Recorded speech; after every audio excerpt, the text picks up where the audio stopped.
Hello guys, meron nga pala tayo ditong SLR SD Shirt Custom Edition. Kung makikita nyo yung handguard niya ay pabilog compared sa typical na mga SLR na makikita nyo na available sa market. Yung handguard nga pala neto ay made of metal at yung suppressor niya is made of metal din.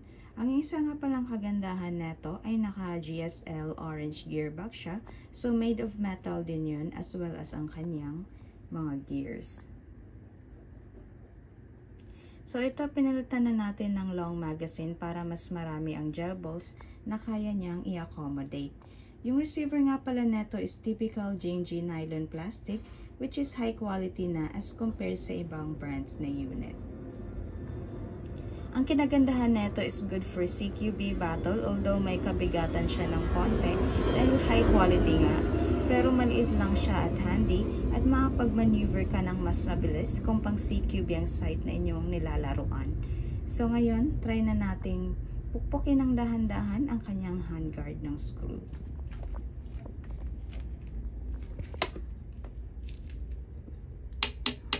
Ayan siya guys.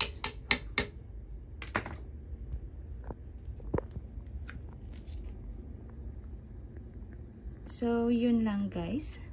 Sana nagkaroon tayo ng idea sa ating ni-review for today. Hanggang sa muli.